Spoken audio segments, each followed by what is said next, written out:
अगर आपका किसी के साथ जॉइंट बैंक अकाउंट है, पति पत्नी का, भाई बहन का या दोस्तों का, और उस अकाउंट से निकाला हुआ चेक बाउंस हो जाए, तो क्या दोनों अकाउंट होल्डर्स को जेल हो सकती है? भले ही चेक पर साइन एक ने किया हो। अगर आपको लगता है हाँ, दोनों जिम्मेदार हैं क्योंकि खाता तो साझा है। इलाहाबाद हाईकोर्ट के एक फैसले ने इस भ्रम को पूरी तरह तोड़ दिया है। इस फैसले की पूरी डिटेल्स आपको वीडियो के दौरान मिलती रहेगी, तो वीडियो को पूरा जरूर देखिए, क्योंकि आखिर में एक ट्विस्ट है और कानून से जुड़ी जरूरी जानकारी पाने के लिए चैनल को सब्सक्राइब जरूर करें। चलिए शुरू करते हैं कहानी।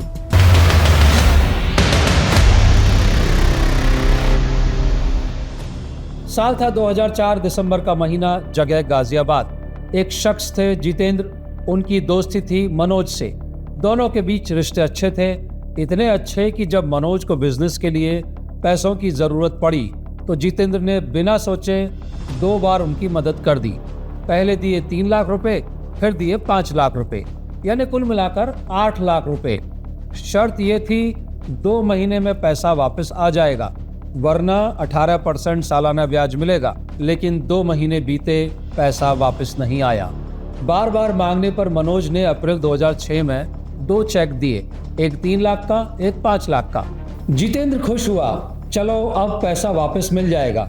पर बैंक में जब चेक जमा किया तो दोनों चेक बाउंस हो गई। वजह लिखी, अकाउंट बंद है। अब आप सोच रहे होंगे, ठीक है, ये तो सीधा साधा चेक बाउंस का केस है, सेक्शन 138 नेगोशिएबल इंस्ट्रूमेंट लगेगा, मनोज को नोटिस जाएगा, केस चलेगा, सजा होगी। लेकिन असली मोड़ यहीं से शुरू होता है, क्योंकि वो चेक जिस बैंक अकाउंट से निकला था, वो अकाउंट सिर्फ मनोज का नहीं था, वो एक जॉइंट अकाउंट था। और उस खाते की दूसरी होल्डर थी विनीता, जो मनोज की दोस्त थी। जितेंद्र ने कानूनी नोटिस भेजा, पर पैसा फिर भी नहीं मिला। जवाब में झूठे और गुमराह करने वाली बातें लिखी गई। आखिरकार 12 जून 2006 को जितेंद्र ने कोर्ट में शिकायत दर्ज कराई। नेगोशिएबल इंस्ट्रूमेंट की धारा 138, 141 और आईपीसी की धारा 420 के तहत मनोज और विनीता दोनों को आरोपी बनाया गया। 3 जुलाई 2006 को ट्रायल कोर्ट ने दोनों को समन जारी कर दिया।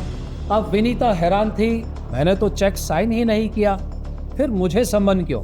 अब यहीं से सवाल खड़ा होता है, जो शायद आपके मन में भी घूम रहा होगा। क्या सिर्फ इसीलिए कि बैंक अकाउंट जॉइंट है, हर अकाउंट होल्डर जिम्मेदार बन जाता है, या फिर कानून कुछ और कहता है? विनीता ने इसी सवाल के साथ हाईकोर्ट का दरवाजा खटखटाया।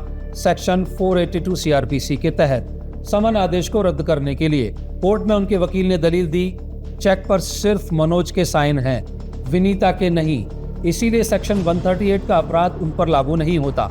और ये भी कहा कि सेक्शन 141, जो वाइकेरियस लायबिलिटी यानी दूसरे के अपराध की जिम्मेदारी की बात तय करती है, वो सिर्फ कंपनियों पर लागू होती है, व्यक्ति पर नहीं। अब सवाल था, कोर्ट इस दलील को मानेगी या नहीं। कोर्ट ने इस केस का फैसला सुनाते हुए सुप्रीम कोर्ट के कई पुराने फैसलों का हवाला दिया। सबसे पहले जगदेश वर्सेस शमशेर सिंह। इस केस में सुप्रीम कोर्ट ने साफ कहा था कि सेक्शन 138 के अपराध के लिए जरूरी है कि चेक उसी व्यक्ति के खाते से निकला हो जिस पर आरोप है।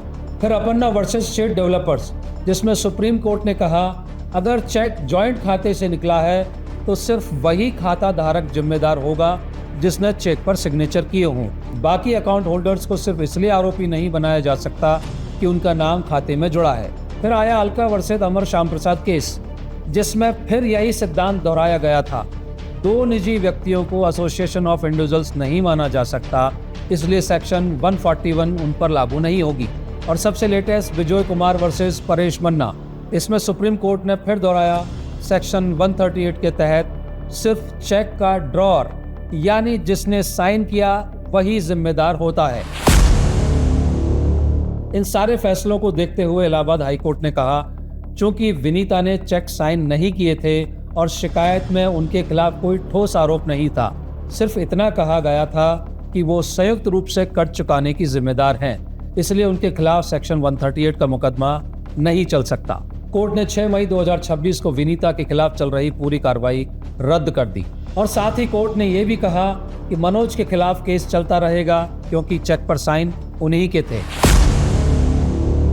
तो इस केस से बहुत बड़ी सीख मिलती है। अगर आपका किसी के साथ जॉइंट बैंक अकाउंट है तो सिर्फ खाता धारक होने से आप चेक बाउंस के केस में नहीं फंस सकते। कानून सिर्फ उसी को जिम्मेदार मानता है जिसने अपने हाथ से चेक पर दस्तखत किए हों। यह है कानून की असली ताकत, जहां सबूत और तथ्य बोलते हैं, अंदाजे नहीं। इस जजमेंट पर आपकी राय कमेंट बॉक्स में जरूर लिखें। वीडियो पसंद आया हो तो लाइक कीजिए, चैनल को सब्सक्राइब करना मत भूलिए। बेल आइकन दबाइए ताकि हर नया कानूनी अपडेट आपके पास सबसे पहले पहुंचे। मिलते हैं अगले वीडियो में एक नई कहानी नए कानून के साथ।